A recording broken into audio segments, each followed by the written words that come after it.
pierre sur pierre, entassée en souvenirs de conquête. Cinquième RIC. Un jour, le vent de l'histoire les emporte. Sixième RIC.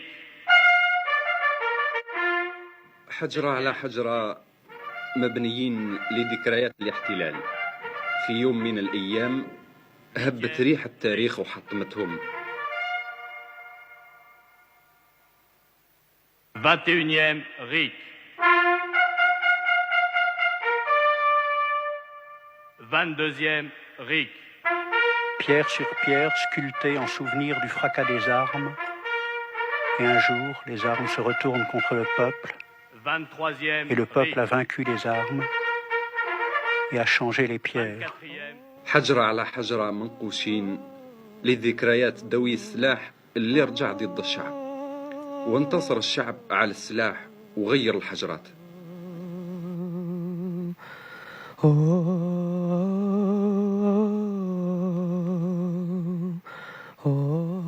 Pierre sur pierre, nous avons bâti au-dessus de notre ville pour la révolution de novembre, en souvenir, non pas dalles pesantes pour écraser les martyrs dans l'oubli, mais vrilles de pierre du sol au ciel. حجرة على حجرة بنينا مدينتنا من أجل ثورة نوفمبر بدون إسمنت حتى ما ننساش الجبال. مدينتنا بنيناها من الحجر من الأرض للسماء.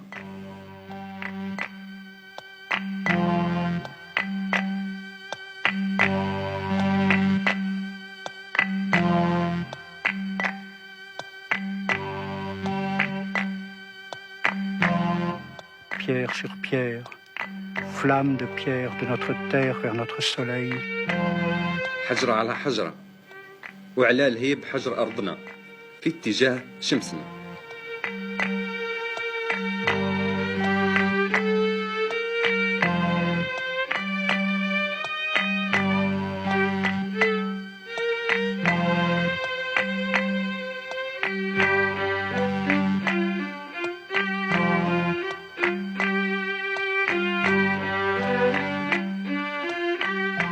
Non pierre fossile de la mémoire, mais lente danse du souvenir.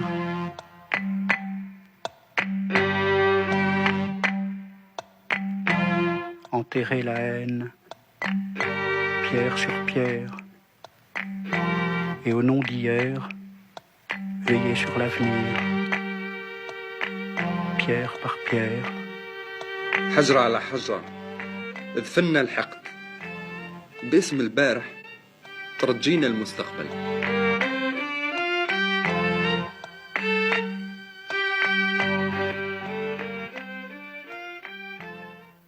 Difficile de se promener dans Alger sans trouver des gens qui veulent dialoguer. Et ici, il y a devant moi Ismet. Alors Ismet, qu'est-ce que tu veux, toi? Alors moi, j'ai l'idée de créer un dialogue entre jeunes Français et jeunes Algériens. Alors ça, peut-être par l'intermédiaire, en passant par le truchement d'un lycée. Alors on fait ça de lycée algérien qui parle à un lycée français dans le but de mieux nous connaître, d'améliorer nos relations. Et je vois pas pourquoi maintenant il y aurait des problèmes. Moi-même, je suis issu de la génération après 62 et les gens avec qui je dialoguerai n'auront pas connu aussi la période de guerre. C'est ça, il n'y a pas eu de sang entre vous? Non, il n'y a pas eu de sang, aucune séquelle. Bon, il y a une histoire qui est commune. Mais justement, sur cette histoire aussi, il faudrait discuter parce que jusqu'à présent, il n'y a eu que la version française et il y a beaucoup de choses qui nous portent atteinte et on voudrait voir maintenant dans une optique voir si au futur on ne pourrait pas nous-mêmes, en dialoguant, en contact, construire cette histoire, la faire. Réécrire l'histoire. Réécrire l'histoire, oui, réécrire l'histoire ensemble. Ouais. Et là, on se mettra tous d'accord qu'on ne portera ni atteinte aux Français, ni eux nous porteront atteinte. Tu penses que c'est une nécessité aujourd'hui? Oui, c'est très très important ça. Oui. Sinon, il n'y aura pas de dialogue, il n'y aura pas de contact réel, il n'y aura pas d'amitié, c'est pas possible. Mouloud Feraoun, Robert Aymar, Ali Amouten, Marcel Basset, Max Marchand, Salah Ould-Daoudia. En 1962, ils essayaient d'écrire ensemble une histoire de la conquête de l'Algérie respectant la dignité des deux peuples, une histoire fraternelle. C'est cette fraternité que l'OAS refusait. C'est pour ce crime qu'elle a ici assassiné ces 6 hommes. لما لا غديت انا قضيت من برا واحد الساعه وجيت نلقى الروميه قالت لي راه خشوا ربعه نتاع البواس لهنا. قلت لها وين راحوا؟ قالت لي راهم ورا البراكه. شويه هكذا انا طلعت للدار وهما جيت باش نحي الخضره من القفه وهو بعد رصاص تكلم الرصاص. انا طليت هكذا نلقى مسيو باسي لهنا ميت، نلقى مسيو عمار لهيه ميت، نلقى مسيو اسمه ماكس مارشال لهنايا، والعرب منا مولود فرعون داروه في البيرو هذاك، داتهم الموزا سيمون باش دير له الدواء. الو قتلوهم ومن بعد هذو قاعدين يلموا هاك في ليبال هاك من الارض. J'ai été amené dans les années 50, j'avais 20 ans et des poussières, à me poser des questions sur l'histoire des conquêtes coloniales. En me faisant traduire ce que racontaient les griots africains et les médas du Maghreb, je m'étais rendu compte qu'il y avait un fossé entre leur chant et ce qui s'enseignait en France sur la pénétration coloniale. Et je me suis aperçu avec stupéfaction que ce que racontait la tradition orale africaine recoupait les écrits des conquérants français de l'époque et que l'enseignement que l'on donnait aux enfants de France était une trahison pure et simple de la vérité historique.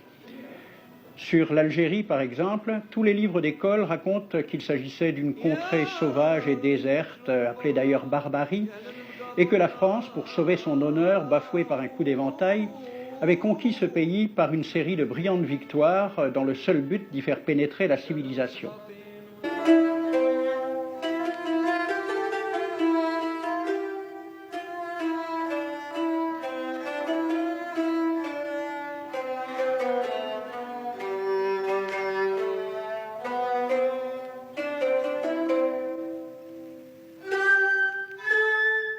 Aujourd'hui, j'ai trouvé à Alger un photographe algérien qui a entrepris de mettre en lumière ce qu'était Alger avant la conquête, en se servant uniquement de dessins et croquis de voyageurs de l'époque. Monsieur Kouassi, vous êtes photographe et vous sortez une première œuvre éditée. Cette première œuvre éditée, si vous aviez à la présenter, vous diriez quoi? C'est une œuvre à caractère historique, Algérie d'hier, Algérie de toujours. En arabe, Jazair al-Ams, Jazair al-Khalida, qui retrace un peu, en gravure d'époque, la vie en Algérie avant la colonisation française. Ces gravures m'ont permis de montrer au public que l'Algérie existait bien, avec ses villes, avec ses coutumes, avec ses traditions.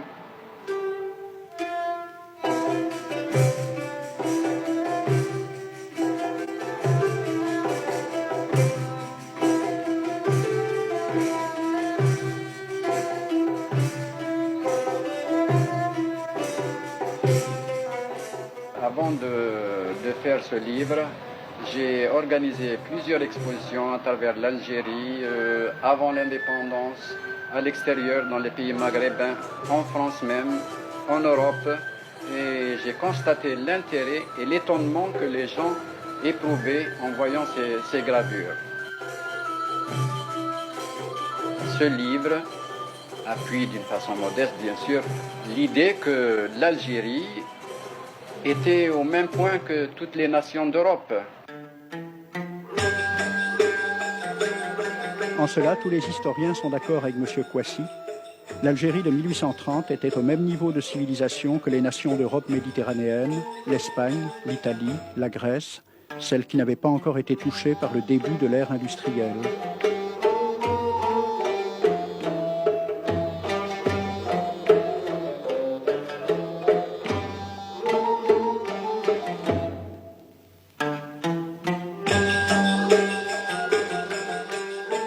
Ces documents faits par des Français, par des Hollandais, par d'autres artistes européens n'ont jamais été diffusés à grande échelle parce que justement ça montrait que l'Algérie existait malgré ce que nous avions appris à l'école française pendant la colonisation, que l'Algérie était un pays de marécage. C'est des documents qui retracent tout de même une vie réelle.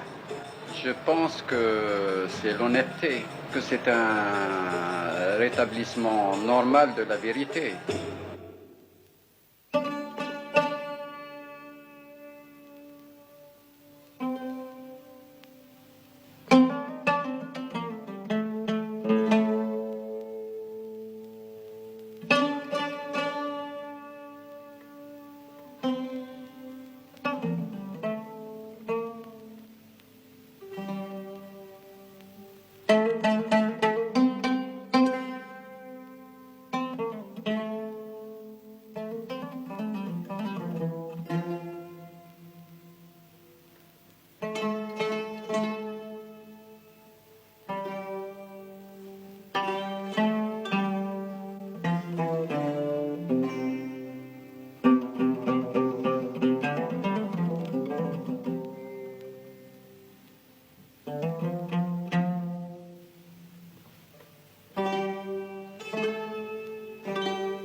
le dialogue maintenant est parfaitement possible. Il est très possible d'égal à égal.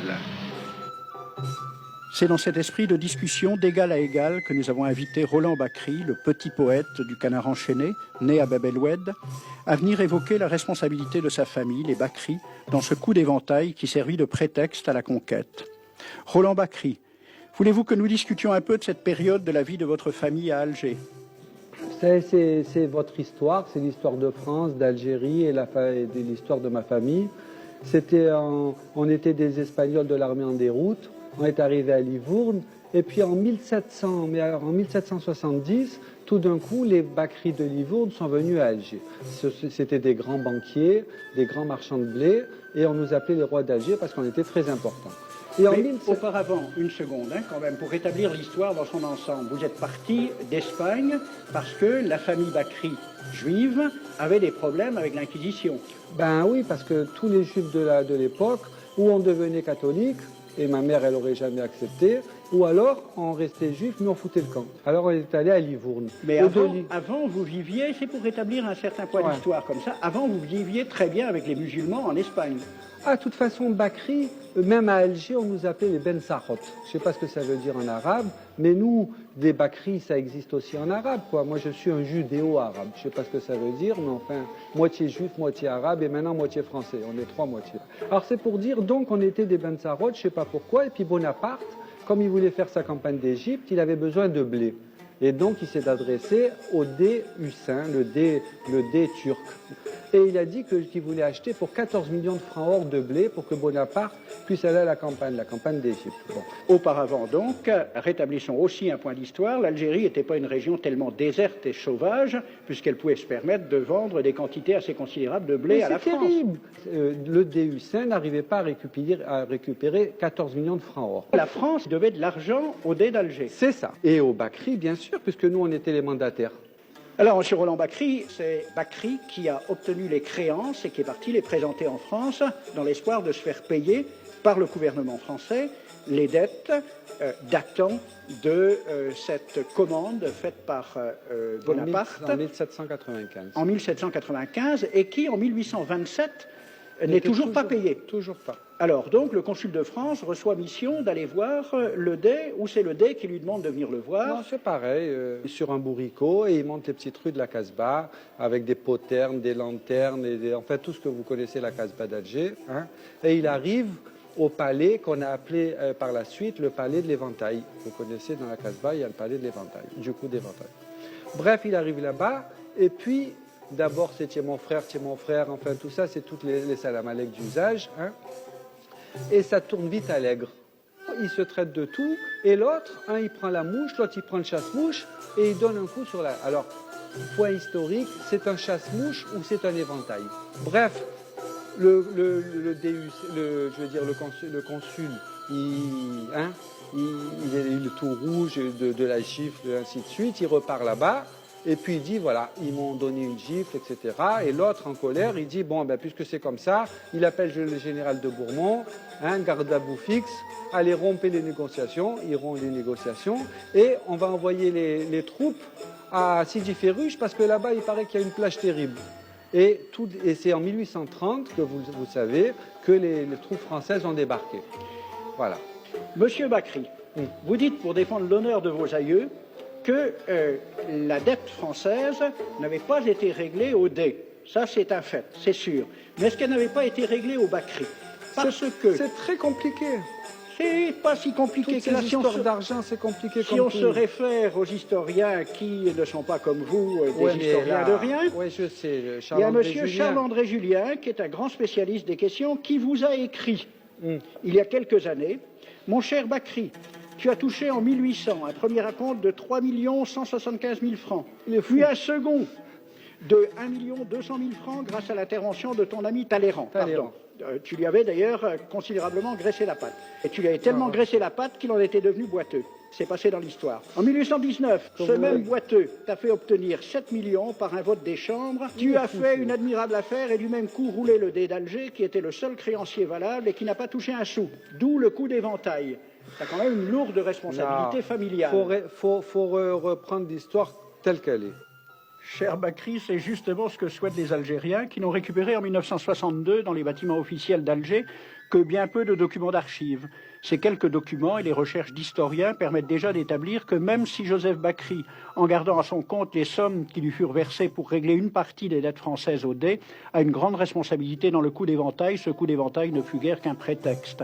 Le roi de France, Charles X, avait besoin de reprendre en main son armée. Il a pensé qu'une expédition sur Alger lui permettrait de donner à ses militaires gloire et butin. Quant aux tenants du capitalisme naissant, leur théoricien Sismondi écrivait dès mai 1830 « Ce royaume d'Alger ne sera pas seulement une conquête, ce sera une colonie, ce sera un pays neuf sur lequel le surplus de la population et de l'activité française pourra se répandre. » Voilà les véritables raisons de la conquête dont il faut aussi éclairer les méthodes. Alors j'ai pris des documents à la Bibliothèque nationale à Paris, des témoignages des conquérants de l'époque, des conquérants français. D'abord, des extraits du bréviaire que l'on avait remis aux officiers et soldats qui s'en allaient en Afrique. Cela s'appelait « Aperçu historique, statistique et topographique sur l'état d'Alger ». Voici quelques-uns de ces extraits. Ces contrées sont des terres vacantes, abandonnées aux mauvaises herbes par la paresse et l'indolence des morts. Les femmes du pays sont livrées par la paresse des Arabes, qui passent toute leur vie à fumer, à la turpitude de mœurs extrêmement relâchées. Elles n'ont pas de religion.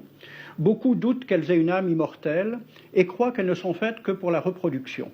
Le climat aidant, les femmes sont nécessairement disposées au plaisir. Alors, allez-y, des terres vacantes et des femmes consentantes qui n'attendent que les soldats français. Et puis, à côté, j'ai vu d'autres documents qui marque l'étonnement des officiers français qui débarquaient en Afrique.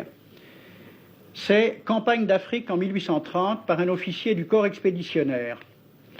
Cette terre, qu'on avait présentée comme sauvage et inhabitée, est couverte de jolies maisons de campagne entourées de jardins. Toutes sont bâties sur des hauteurs dont les mouvements onduleux contrastent tout à fait avec l'aridité des côtes de Provence. La végétation y est superbe, et partout des sources et des courants d'eau fécondent la terre. Les fruits y sont en abondance. Un grand nombre d'aqueducs amènent les eaux jusqu'à la capitale. Et le maréchal Bugeaud lui-même. J'ai reconnu que l'Algérie produit beaucoup de grains, une immense quantité de bétail. L'immensité des terrains ensemencés atteste l'existence d'une population beaucoup plus nombreuse qu'on ne le pensait. Le commandant Claude-Antoine Roset, dans Voyage dans la Régence d'Alger en 1833. Presque tous les hommes savent lire et compter. En France, on compte à l'époque 40% d'analphabètes. Ainsi, les soldats qui débarquent sont en général moins instruits que les sauvages qu'ils viennent civiliser.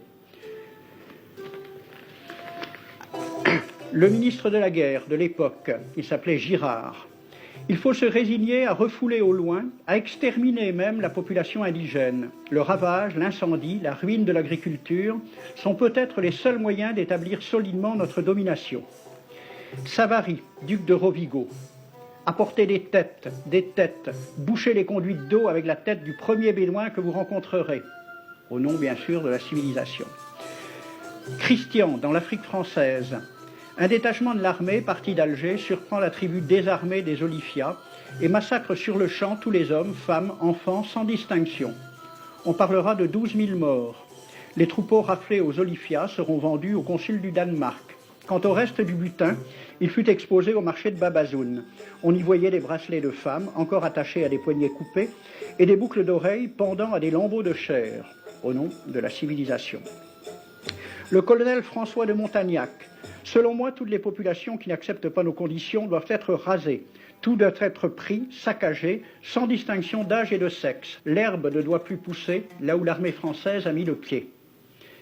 Saint-Arnaud, il était commandant et c'était aussi un mari très attentionné. Il écrit à sa femme « Chère Louise, je suis bivouaqué par une chaleur de 40 degrés au milieu de 20 villages superbes qui ne se sont jamais bien soumis. Je leur ai donné jusqu'à ce soir pour payer les impôts et les amendes que je leur inflige. S'ils ne s'exécutent pas, j'enverrai 3 colonnes brûler tout. » En juin 1845, la tribu des Ouled Riha, chassée de ses douars par les détachements incendiaires du colonel Pélissier, se réfugie dans des grottes de montagne. Ordre du maréchal Bugeaud. Si ces gredins se retirent dans leurs cavernes, imitez Cavaignac aux Sbéha, fumez-les à outrance comme des renards. Voici le récit d'un témoin, français bien sûr. Voir au milieu de la nuit, à la faveur de la lune, un corps de troupes françaises occupé à entretenir un feu infernal. entendre les sourds gémissements des hommes, des femmes, des enfants et des animaux, le craquement des rochers calcinés s'écroulant. Le matin, quand on chercha à dégager l'entrée des cavernes, gisaient des bœufs, des ânes, des moutons. Parmi les animaux, entassés sous eux, on trouvait des hommes, des femmes, des enfants. J'ai vu un homme mort, le genou à terre, la main crispée sur la corne d'un bœuf. Devant lui était une femme tenant son enfant dans ses bras. Cet homme avait été asphyxié au moment où il cherchait à préserver sa famille de la rage de cet animal. On a compté 760 cadavres. Le 8 mai 1845, Saint-Arnaud découvre 500 Algériens qui s'abritent dans une grotte entre Ténès et Mostaganem. Saint-Arnaud ordonne à ses soldats de les emmurer vivants. Il écrit « Je fais boucher hermétiquement toutes les issues et je fais un vaste cimetière.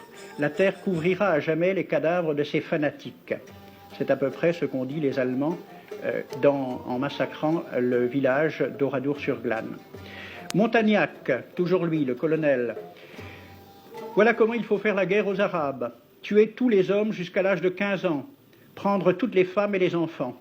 Vous me demandez ce que nous faisons des femmes que nous prenons ? On en garde quelques-unes comme otages. Les autres sont échangées contre des chevaux et le reste est vendu à l'enchère comme bête de somme. Toujours au nom de la civilisation. Nous rapportons un plein baril d'oreilles récolté pair à pair sur les prisonniers. Il contient même celle d'un de nos 58 gendarmes morts de maladie. 2 pièces de 100 sous ne sont pas à dédaigner. Le maréchal Soult, ministre de la guerre, répondant à des questions à la Chambre des députés. En Europe, un tel acte serait horrible et détestable. En Afrique, c'est la guerre même. C'est la guerre même, c'est du moins ce que dit le ministre français, mais en face, voici un décret pris par l'émir des Arabes, l'émir Abdelkader. Tout Arabe qui amènera vivant un soldat français recevra pour récompense la somme de 8 douros. Tout Arabe qui aura un Français en sa possession sera tenu de le bien traiter et de le conduire le plus promptement possible, soit devant le califat, soit devant l'émir lui-même. Dans le cas où le prisonnier aurait à se plaindre de mauvais traitements, l'Arabe n'aura droit à aucune récompense. À la lecture de ce décret, question d'un soldat algérien, quelle récompense pour un prisonnier vivant? L'émir répond 8 douros. Et pour une tête coupée, l'émir répond 25 coups de bâton sur la plante des pieds. De quel côté était la civilisation?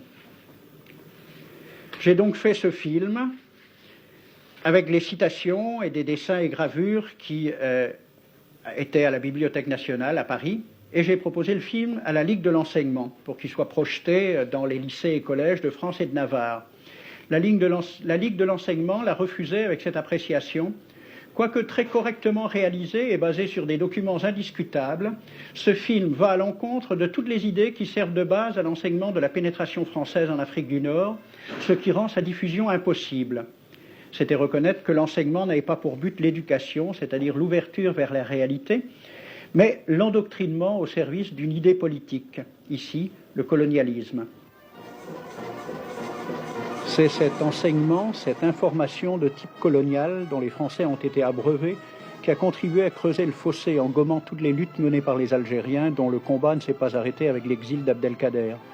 L'histoire de ces luttes, occultées en France, constitue la saga de l'Algérie réelle, celle de la mémoire populaire. C'est le chanteur Fergani célébrant les batailles menées par Ahmed Salah Bey. C'est l'épopée de Leila Fetman Soumer dans les montagnes de Kabylie. La révolte des Oulettes Sidi Cher, dont les soldats français firent sauter la Kouba.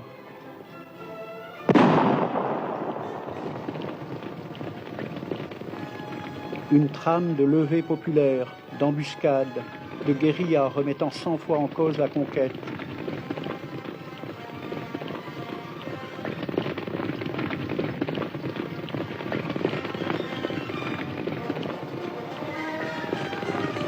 Dans les campagnes algériennes, des noms de héros s'implantaient par les voix des Meddas, dans les têtes et dans les cœurs, parce qu'ils étaient tombés en résistant. Côté français, ils étaient simplement cités comme bandits liquidés par les armées de pacification.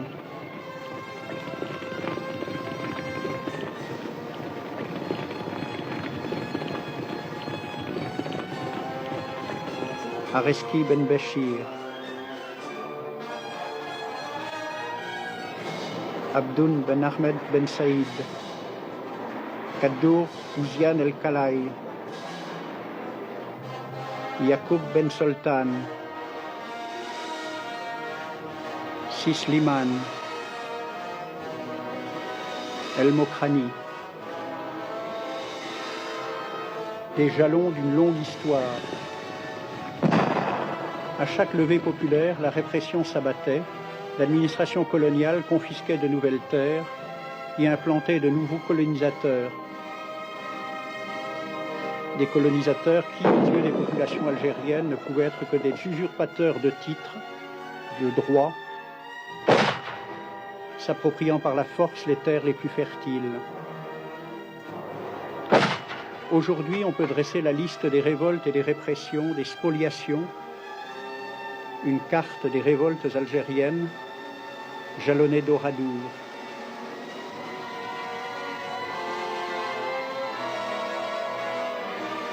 Mais la seule carte que connaissaient à travers les écoles les enfants de France, c'était la carte économique de l'Algérie.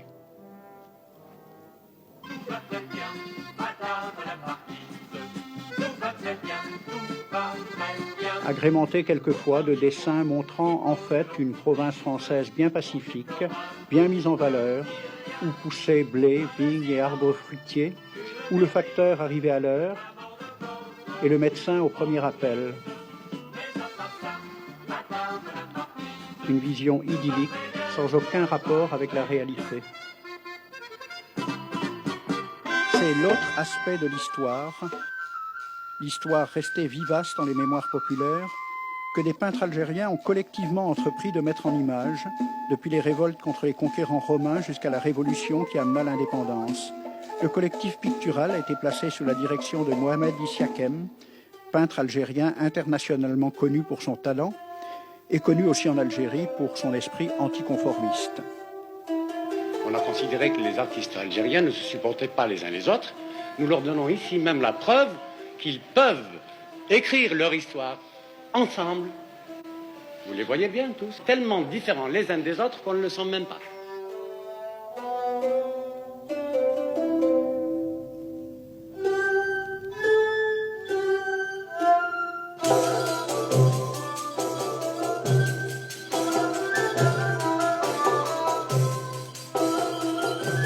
Résumé. Oui. On constate qu'il n'y a pas de résistance. Ouais, on a l'impression qu'ils font du tourisme ici. Il se trouve que l'histoire a dit que quand ils ont débarqué, ils ont trouvé aucune résistance parce qu'à l'époque, ils avaient une stratégie qui permettait c'est-à-dire d'attendre l'ennemi et puis de le coincer par la suite et de l'attaquer. Ce qui fait que ceux qui sont venus pour débarquer, effectivement, n'ont trouvé aucune résistance. Absolument. Ah, aucune.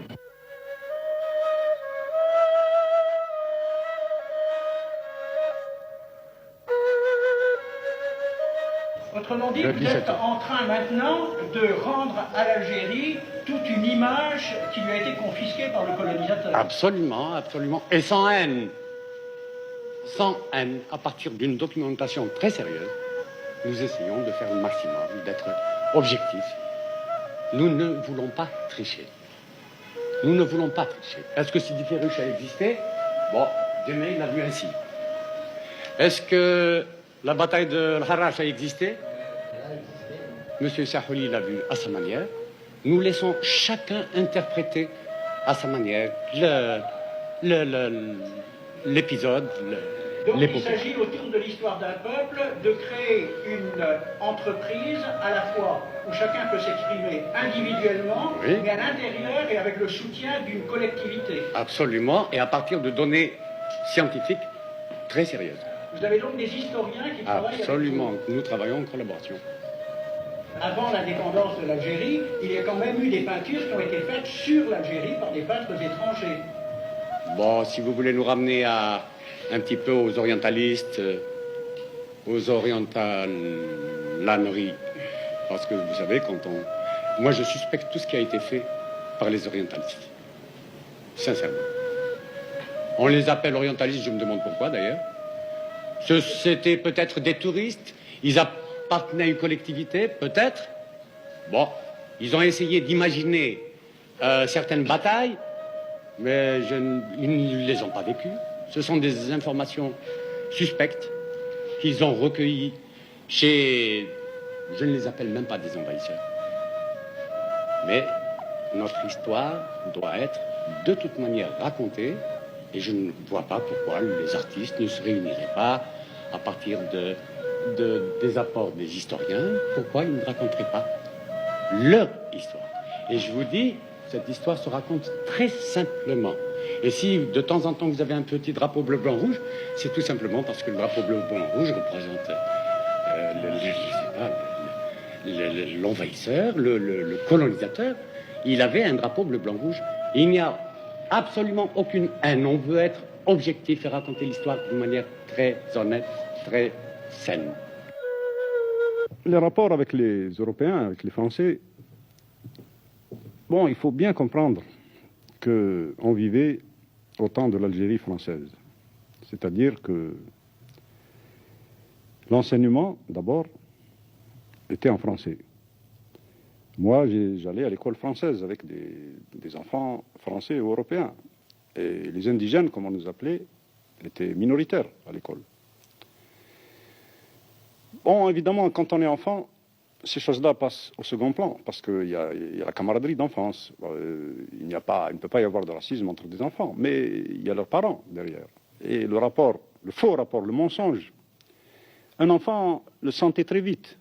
Par exemple, je vais à l'école française, j'apprends que mes ancêtres sont les Gaulois, je rentre chez moi, je parle en arabe avec ma mère, c'est autre chose. C'est vraiment deux mondes tout à fait différents. Et ces deux mondes étaient en lutte tous les jours. Donc, nous avons assez vite compris que nous vivions dans un monde faux et que nous étions dans une situation fausse et que nous vivions des rapports de maître à esclave. Naturellement, le racisme ne venait pas de nous, il venait plutôt des plus forts, c'est-à-dire de l'autre côté. Ce racisme, inutile de le décrire, parce qu'on peut le voir, même en France à l'heure actuelle, il se manifeste de mille manières. Il était toujours présent et, en quelque sorte, notre force à nous, justement, est venue de là. C'est que le colonisateur nous méprisait, il ne nous voyait même pas. Mais nous étions obligés de le voir, d'apprendre sa langue, de vibrer à son histoire. Moi, je me rappelle la Révolution française, je ne cessais jamais de relire ce qui s'était passé, mais je voyais la contradiction flagrante entre le colonialisme et cette révolution que m'apprenait la France. Pour engager le dialogue sur l'enseignement français dans l'Algérie d'hier, encore faut-il tenir compte de cette motion adoptée à l'unanimité au Congrès des maires d'Algérie en 1908. Considérant que l'instruction des indigènes fait courir à l'Algérie un véritable péril, tant au point de vue économique qu'au point de vue du peuplement français, les maires d'Algérie émettent le vœu que l'instruction primaire des indigènes soit supprimée. On dit que Saint-Louis aime la paix, mais il fait toujours la guerre contre les musulmans. Il n'a pas fait la guerre que contre les musulmans, il a fait la guerre contre les Bretons aussi. Il a même ramassé une dérouillée, il a fait la guerre partout, ce type-là. Ils mettent ça, mais en fait, dire qu'il aimait la paix, c'est quand même peut-être un petit peu exagéré, quoi. Ben alors, c'est pas vrai ce que tu nous donnes sur les livres. C'est pas moi qui vous le donne d'abord, et puis... c'est pas vrai, c'est des omissions, enfin, je sais pas, ils mettent pas tout dedans, enfin, c'est peut-être plus ou moins volontaire, on ne sait pas, mais non, enfin, il y a des trucs qui sont pas vrais, c'est sûr. C'est bien pour nous, parce que nous croyons à tout ce qui est écrit. Dans le livre d'histoire, c'est écrit que notre pays s'appelait la Gaule, et nos ancêtres, les Gaulois. Tu crois à ça? Non, ça... non, j'y crois pas, non, vaut mieux laisser tomber ça, c'est des erreurs... Enfin, vaut mieux en rigoler, quoi, je crois. C'est le coup classique, ça. Les croisades. J'arrive pas à comprendre ce mot. Les croisades? Pourquoi tu comprends pas? Nous respectons Jésus, car c'est un prophète. Ah bon? C'est un prophète pour vous? Oui. Mais les chrétiens viennent défendre son tombeau. Je savais pas que Jésus c'était un prophète pour vous, mais évidemment, dans ces conditions-là... Je crois que les chrétiens ne viennent pas le défendre, mais ils aiment faire la guerre contre les musulmans. C'est pour ça que... Non, les chrétiens n'aiment pas plus faire la guerre aux musulmans qu'aux autres. Et si les juifs prennent le tombeau de Christ et que Jésus n'est pas dans leur religion, est-ce que les chrétiens font une guerre, une croisade? Tu crois ça? Tu m'apprends des choses en langue française, j'aime bien ça, mais pourquoi pas en langue arabe? Oh, mais on peut apprendre tout dans toutes les langues.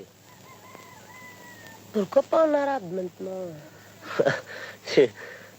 Si, je sais pas, c'est à cause de la, je sais pas, moi, de la mission civilisatrice de la France, si tu veux.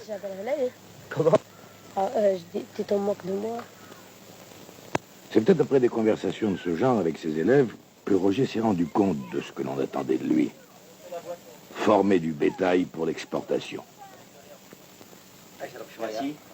Couper les enfants de la culture de leur père. Qu'est-ce que c'est que ça? Char. Char. Cheveux char. Char. طيب Oui. La bouche. Femme. Femme. أيوة. Femme. Les dents. خشم. سنون. Soun. سنون. Snoun. سنون. Le nez. Le nez. الخشم. Al-Khashmou. الأنف. Al-Anfou. Les deux. الخشم والأنف. Ah bon, il y a les deux mots. Quoi. Les deux mots. Et Alpha. la main, comment on dit? L'oreille. L'oreille. الوراي. L'oreille. الوراي. Euh, الوزن. oui. الوزن. Al-Wizn. أي.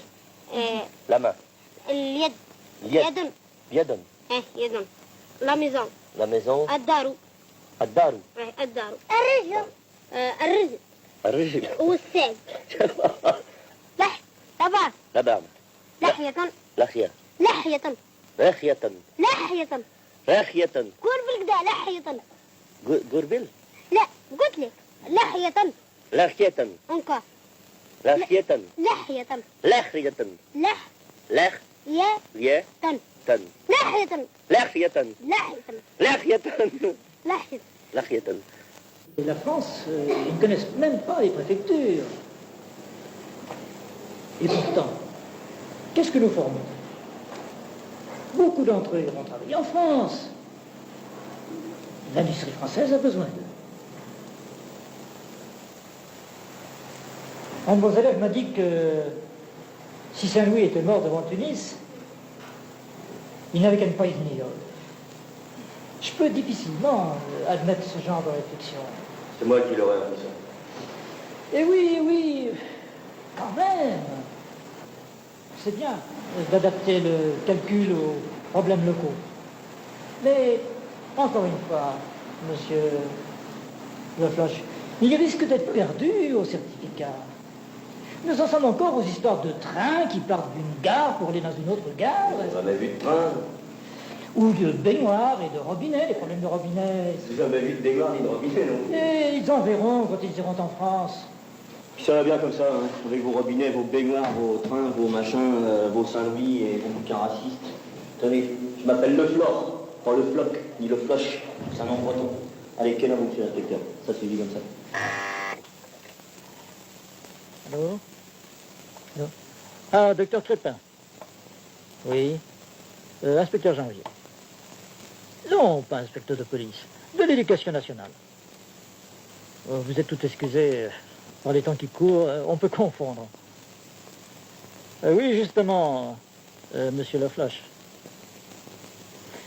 Examinez-le sérieusement, docteur. Non, sur le plan mental. D'ailleurs, vous aurez mon rapport, n'est-ce pas?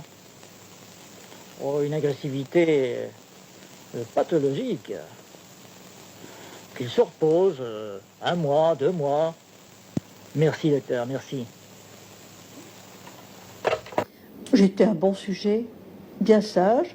Je croyais ce qu'on me disait. J'étais convaincue que tout ce qui se trouvait en rose sur les cartes du monde, c'était français. Et j'ai été extrêmement scandalisée lorsque j'ai appris que des gens qui vivaient sur ces cartes, sur cette partie rose de la carte, n'avaient pas exactement le même passeport que moi. L'avion régulier d'Air France a contribué dans une certaine mesure à la décentralisation littéraire en amenant à Biskra les membres du jury du Grand Prix des 4 jurys venus décerner en Algérie une récompense enviée. Bien qu'ils ne soient pas candidats au prix, les Aïssaouas font preuve d'un talent que possèdent rarement les écrivains. La littérature algérienne, avant l'indépendance, et même aujourd'hui, il y a des gens qui prétendent que c'est Albert Camus. Et il est vrai que, pendant longtemps, Albert Camus a représenté ce qu'on a appelé l'école d'Alger. Et c'était un homme de gauche. Simplement, les Français qui connaissent Camus, peut-être le connaîtraient mieux, le comprendraient mieux, s'il le comparait à un autre écrivain qui s'est trouvé dans la même situation, un écrivain américain, un grand écrivain, un autre prix Nobel comme Camus, c'est William Faulkner. Voilà, là nous avons deux écrivains qui naissent dans des conditions à peu près semblables. Et on peut dire que Camus était d'origine plus modeste même. Enfin, Faulkner était un fils de colon dans le sud des États-Unis. Il était dans la même position à peu près, dans la même situation fausse, c'est-à-dire il vivait parmi les Algériens, Faulkner vivait parmi les Noirs du sud des États-Unis. La grande différence, c'est que Faulkner parlait la langue des Noirs. Il emploie même dans ses livres l'argot des Noirs des États-Unis. Il les connaissait. Il était resté raciste, il avait des relents racistes. Mais dans ses livres, il se débattait avec ces nègres, avec ces Noirs. Il essayait de les comprendre, et il les comprenait souvent. Et ça ne l'empêchait pas de les haïr. Par contre, chez Camus, d'un côté, il était pour nous, pas pour l'indépendance, mais enfin, pour les indigènes, pour être moins brutal, moins raciste. Mais c'était au fond une position morale, seulement morale. Parce que dans l'œuvre de Camus, on peut voir facilement que les plus belles pages de Camus, c'est quoi? C'est Tipaza, c'est la plage, c'est le paysage, l'Algérie est belle, mais il n'y a pas de peuple, on ne voit pas le peuple algérien. Dans les livres de Camus, le peuple algérien est pratiquement inexistant. C'est très révélateur. Si on prend deux livres, l'un de Camus et l'un de Faulkner, on peut prendre par exemple L'étranger de Camus et Lumière d'août de Faulkner, qui peuvent très bien être comparés ici. Dans L'étranger, le personnage algérien, le seul, je crois qu'il s'appelle Saïd, c'est à peine s'il existe. On le voit tout juste, je ne sais même pas s'il dit quelques mots, et hop, il meurt d'un coup de soleil, plus de Saïd, plus d'Algérien, et tout le reste, c'est l'Algérie française, c'est pas l'Algérie. Par contre, dans Lumière d'août, Faulkner trace le portrait d'un nègre assassin qu'il charge avec haine, même en sang, qu'il se bat avec ce nègre dans son livre. Mais ce nègre-là domine le livre. Et là, on sent vraiment un travail d'écrivain, un grand écrivain, parce qu'il savait de quoi il parlait. Et le grand malentendu, c'est ça, justement, ici en Algérie. Il était impossible, surtout aux écrivains, il y a peut-être eu des exceptions, mais dans l'ensemble, ça reposait avant tout sur une illusion, un malentendu, une situation fausse, puisque Camus vivait toujours parmi les Européens. Il n'avait aucune ouverture, et je dirais même, on pourrait l'accuser, mais il ne faut pas non plus tomber dans une autre position morale. En fait, il n'y avait pas la curiosité la plus élémentaire pour la vie de ce peuple, pour sa langue. Sa vision du peuple algérien était une vision très rudimentaire, très lointaine. Et par là même, ça a infirmé son œuvre. Et on l'a vu d'ailleurs très curieusement pendant la guerre d'Algérie. Alors, pendant la guerre d'Algérie, il a eu une position morale assez courageuse, puisque les pieds noirs lui ont jeté des tomates, ils voulaient même le tuer. Bon, c'est vrai. Mais d'un autre côté, à un moment donné, lorsqu'il a eu le prix Nobel, il a eu une parole révélatrice. Et à un moment donné, juste après la remise du prix, il y a eu une conférence, il y avait des journalistes. On lui a posé la question, parce que sa mère était encore ici. Sa mère était encore en Algérie pendant la guerre. Et il en est arrivé à dire, moi, si je dois choisir entre l'Algérie et ma mère, je choisis ma mère. Et à ce moment-là, dans la salle, il y a justement un nommé Saïd, comme le personnage qu'il a tué dans son roman. C'est très curieux. C'est un travailleur algérien qui travaillait là-bas, en Suède, qui se trouvait dans le public et qui lui a dit, moi, je ferai pas la différence entre l'Algérie et ma mère. C'est-à-dire, quand on se sent algérien, on ne viendrait pas à l'idée, il ne pourrait pas venir à l'idée d'un Algérien de dissocier sa mère de l'Algérie. Voilà, le drame, il est là. C'est pourquoi, bon, il faut quand même que les Français comprennent une fois pour toutes que la littérature algérienne, c'est pas Camus, et l'Algérie n'est pas française. Et la littérature est un bon moyen de comprendre. Parler du cinéma colonial, je pense que c'est tellement facile, parce que c'est tellement pauvre, tellement inexistant. Je crois que d'ailleurs c'est le thème un peu de l'émission, la négation d'un peuple par l'image. Les quelques films qui existent sont connus, que ce soit Pepe le Moko, que ce soit le remake de Pepe le Moko Casbah, que ce soit les films sur la Légion. Il n'existe que 2 livres traitant de ce sujet, c'est Caméra sous le soleil et le cinéma colonial. Bon, on retrouve les mêmes choses, des lieux communs, à savoir l'arabe fuyant, traître, vu de loin, jamais précis, toujours comme une ombre, ou l'arabe avec un couteau, tuant par derrière, ou alors l'arabe, quand il arrive dans un souk ou il arrive dans un marché, il crie. Il y a une foule d'arabes et ça crie, ils ne parlent pas, ces gens-là, ils crient seulement. Bon. Ça, c'est malheureusement, malheureusement bien sûr, mais c'est logique dans un système colonial, c'est tout ce qui existe comme image de cette période. Mais il y a quand même, dans Pépé le Moko, il y a quand même l'image d'un arabe. Oui, c'est un second rôle, mais... Voilà, c'est un traître. C'est un traître, c'est le billard, comme on dit en arabe, c'est l'agent. Et c'est l'une des rares fois où on a donné une image d'un arabe un peu près. Il est félon, il est traître. Bon. Quand on prend un livre français, spécialement un dictionnaire qui est le reflet de la civilisation, et même on pourrait trouver notre image à nous que nous donnent les Français. Quand on regarde, on prend par exemple le mot sémite, qui est assez révélateur. Alors là, je prends le livre, le dictionnaire. Tout le monde sait ce que c'est que sémite. Alors tout le monde sait ce que c'est que sémite. Alors je reprends parce que j'ai l'impression que les gens ne savent pas ce que c'est. Alors sémite, dans le dictionnaire, dit Sem, fils de Noé, nom donné aux membres d'un ensemble de peuples du Proche-Orient parlant actuellement ou ayant parlé dans l'Antiquité les langues sémitiques. Les plus importants des peuples sémites, anciens ou modernes, sont les Acadiens, les Amorites, les Aramais, les Phéniciens, les Arabes et les Hébreux. Les Arabes et les Hébreux. Oui. Donc, alors maintenant, on va voir qu'est-ce que veut dire le mot antisémite, qui pour nous veut dire opposé. On est bien d'accord sur ce plan-là. Bon, on va voir ce qu'en pense le dictionnaire. Alors, pour le mot antisémite, alors la définition est très courte, hein, c'est étrange, c'est hostile aux juifs. Alors, puisque être antisémite, c'est être hostile aux juifs. Alors, qu'est-ce que serait être hostile à un arabe? Tu es un arabe, qu'est-ce qu'on qualifierait ça de quoi? Puisque oui, tu dis que les arabes, effectivement, sont sémites aussi, et antisémite, c'est uniquement hostile aux juifs, donc d'après toi, d'après le dictionnaire... Non, il y a pas quelque chose, il y a quelque chose qui cloche là. Quand on tue un arabe, on n'est pas antisémite, mais quand on tue un juif, on est antisémite. Les frontières religieuses sont des frontières très sérieuses. Elles ne sont pas rigoureuses entre les individus. Entre les individus, l'accord se fait plutôt d'après la culture que d'après la religion. Mais entre les nations, les frontières religieuses sont quelque chose de très fondamental. Alger fait un chaleureux accueil au cardinal Verdier, archevêque de Paris, qui, en qualité de légat pontifical, va présider le congrès eucharistique de l'Empire.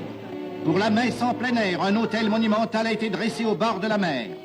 Sur la demande de sa sainteté Pie XII, c'est la paix et la charité qui sont les principaux thèmes des cérémonies solennelles.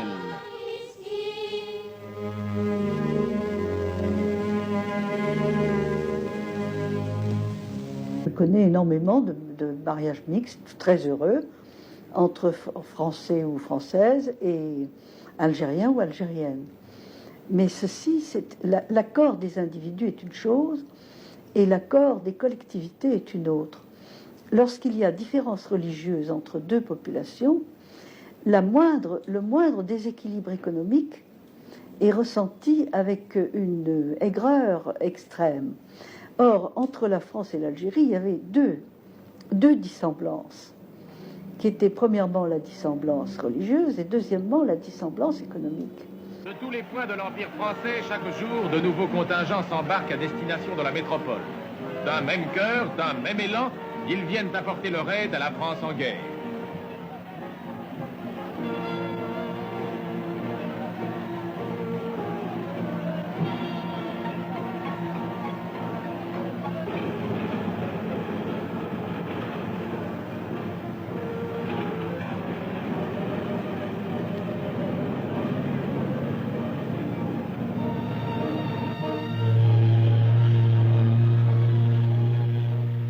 La guerre, c'est le rationnement. Tout était rationné, tout était au marché noir. Il y avait la famine. Et je ne sais pas si on imagine vraiment ce que ça veut dire, la famine. Moi, j'ai vu de mes propres yeux un homme mort de faim à Sétif dans la rue. Et il était à moitié nu, parce qu'on ne trouvait même pas de quoi s'habiller non plus. On ne trouvait strictement rien. C'était la misère la plus noire. Il y avait d'ailleurs, la misère amène d'autres choses, les épidémies par exemple. Il y avait une épidémie de typhus terrible au village où j'étais, près de Sétif. Enfin, les gens allaient au cimetière plusieurs fois par jour. On mourait par famille entière. Presque toutes les familles étaient décimées. Et vraiment, c'était une épidémie qui a fait énormément de victimes. La misère, bon, ces épidémies-là, et puis tout d'un coup, l'annonce d'une victoire qui devait se concrétiser par un changement pour nous. Une grande espérance, c'était de voir l'Algérie se libérer en même temps que la France et établir avec elle d'autres liens que les liens coloniaux. Mais pour les tenants du colonialisme, il est hors de question que changent ces liens coloniaux. Pour eux, ces soldats algériens, rescapés de la campagne d'Italie, de la campagne de France, de la campagne d'Allemagne, il faut bien leur faire comprendre dès leur retour à Alger qu'ils se sont battus pour la liberté des autres et pas pour la leur. Pour bien marquer qu'en Algérie, rien n'est changé, l'administration coloniale entend, avant même que cesse la joie populaire, frapper un grand coup. Lorsque je suis sorti du collège, le mardi 8 mai 1945, parce que nous avions l'autorisation de sortir, c'était un jour de fête, il y avait les cloches chrétiennes qui sonnaient, il y avait même des officiers qui buvaient du champagne sur les trottoirs. C'était d'un côté, dans le centre, puisque le lycée était au centre, une atmosphère de joie, mais tout d'un coup, cette atmosphère-là a totalement changé parce que, je l'ai compris plus tard, mais enfin, il y a eu un élément nouveau, c'est le défilé du 8 mai 1945 à Sétif, qui était vraiment imposant parce qu'il faut savoir que le mardi, c'est le jour de marché à Sétif. Et il y a énormément de paysans, il y a des communes très peuplées tout autour, et il y a énormément de gens un jour de marché à Sétif. Les paysans étaient désarmés, mais c'était une immense foule. Et devant la foule, il y avait les scouts musulmans, et derrière les scouts, des étudiants, dont certains étaient des camarades. Et ils m'ont fait signe de les rejoindre. C'est comme ça que j'ai participé à la manifestation avec ces étudiants. Mais nous avons tout juste fait quelques pas. Et puis il y a eu des coups de feu. Le cortège a reflué. On a vu même des enfants écrasés. Et puis c'était la panique. On ne pouvait pas bien comprendre ce qui se passait, mais on voyait bien que c'était très grave. J'ai pris la décision de rentrer dans mon village parce que mon père était malade. L'armée est arrivée, il y a eu des scènes de viol, etc., mais ça je l'ai su après. Bref, l'armée a occupé le village, la région, et puis le 13 mai, on est venu me chercher à la maison, là c'était des civils. J'ai été arrêté, conduit à la gendarmerie, ensuite à Sétif, au camp d'artillerie, où là, nous étions quelque chose comme 6 000 Algériens de cette région-là. Et il y avait, moi j'étais jeune, j'avais 15 ans, mais il y avait plus jeunes que moi. Il y en avait qui avaient 12 ans, des gosses qui avaient été ramassés. C'était une sorte de coup de filet, à la gendarmerie par exemple, dans le village. On avait vu des corps, on avait vu des cadavres pour arriver à la gendarmerie. Et puis on entendait des coups de feu, souvent, surtout la nuit, tout près. Alors tout le monde pensait qu'on allait être liquidé. Bon, les gendarmes et l'armée amenaient tout le temps de nouveaux prisonniers et on comprenait bien qu'il y avait vraiment une vague de répression qui s'est poursuivie après. Et c'est à Sétif, surtout quand on est arrivé au camp, que nous avons commencé à avoir quelques informations et à comprendre l'ampleur du massacre. Face à 103 morts européens, l'administration coloniale annoncera 1150 morts algériens victimes de la répression. Mais si le bilan des morts européens reste stable, le chiffre des morts algériens s'alourdit vite. 7500, dit-on à l'état-major du général Duval. La commission présidée par le général Tubert arrive à 15 000 morts, mais est rappelée avant d'avoir terminé son décompte. La commission algérienne et une commission de l'ambassade américaine arrivent à peu près à un chiffre commun, entre 40 000 et 45 000 victimes algériennes. Oui, c'était vraiment un massacre, un grand massacre. Et il faut comprendre qu'il n'est pas dû au hasard, il n'est pas seulement lié à l'histoire entre l'Algérie et la France. puisque ce massacre, le même, et peut-être encore plus ample, s'est produit à Madagascar, la même année. Et en Indochine aussi. C'est la même politique qui a conduit à ces massacres-là. Puisque en Indochine, le bombardement de Haiphong, le revirement du gouvernement français avec le bombardement par d'Argentieux, l'amiral d'Argentieux, qui traduisait un changement radical de la politique française. Parce qu'après le discours de Brazzaville de Gaulle, on pensait que le gouvernement de la France libre serait pour l'émancipation des colonies. Il y avait des espérances et des illusions dans ce sens. On parlait d'union française. Et quand on a vu le massacre, quand on a commencé à avoir des nouvelles de ce qui s'était passé, par exemple pour ma part, moi j'étais dans la région de Sétif, mais j'avais une grande partie de ma famille à Guelma, dans la région. Et on a appris là que les massacres ont été extraordinairement sauvages. Ils voulaient vraiment nous anéantir, et d'ailleurs les plus cyniques disaient, bon, comme ça on aura la paix pendant 10 ans. Ce qu'ils faisaient, c'était vraiment, ils voulaient atteindre avant tout la jeunesse algérienne. Cette jeunesse qui levait la tête, ils la sentaient relever la tête. Et à Guelma, par exemple, ils se présentaient avec des camions dans les domiciles. Ils prenaient, j'ai eu comme ça beaucoup de camarades d'école, beaucoup de jeunes que je connais très bien, qui avaient le même âge que moi à peu près, et beaucoup d'autres qui ont été ramassés et froidement exécutés par les milices. Alors ces milices, c'était naturellement des milices de colons, mais elles agissaient en rapport étroit avec l'armée. Ça a été vraiment la boucherie. D'autant plus que c'est allé très loin. C'est-à-dire qu'on n'aurait jamais soupçonné tant de haine. Il est vrai que la haine a existé des deux côtés. Mais je crois que là où elle a existé le plus, c'est du côté des colonialistes. Par exemple, quand on brûle un greffier qui avait 9 enfants à Kharrata, ils l'ont brûlé, ils l'ont aspergé d'essence et brûlé avec ses enfants. Bon, moi j'ai eu un parent qui a été tué avec sa femme enceinte. Là, justement, l'histoire de ce parent prouve qu'on ne pouvait même pas être neutre. Parce que ce parent-là, au fond, il était neutre, il n'était pas engagé politiquement. Lui, ce qui l'intéressait, c'était la pêche à la ligne. Il travaillait à l'école d'agriculture. Bon, il faisait très bien son travail et puis il allait à la pêche. Puis voilà. Bon, quand il y a eu des événements, quand la milice de Guelma s'est formée, on est allé le prendre, on lui a dit voilà, prends un fusil, on va tuer les Arabes. Bon, lui, il a dit non, pourquoi je vais tuer les Arabes, il n'y a rien contre eux.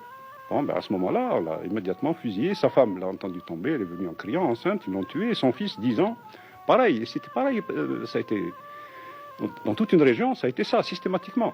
Le gouverneur général, c'était un socialiste, c'était le gouvernement de Gaulle. C'est là qu'on a vu l'armée déjà dépasser en quelque sorte le gouvernement, le mettre devant le fait accompli, procéder au massacre, et par là même confisquer le pouvoir aux civils. Et ça, on ne l'a pas assez compris en 1945. Bien, ce qui s'est passé ce jour-là, je crois que ça a été, on pourrait appeler ça les illusions perdues. Nous avons perdu l'illusion que nous pouvions avoir l'indépendance comme ça, octroyée d'en haut, comme un cadeau des Français de gauche. Quant aux colonialistes, eux aussi, ils ont perdu au moins une illusion. Parce qu'ils pensaient que par ce grand massacre, ils auraient la paix pendant 10 ans. Mais quelle paix!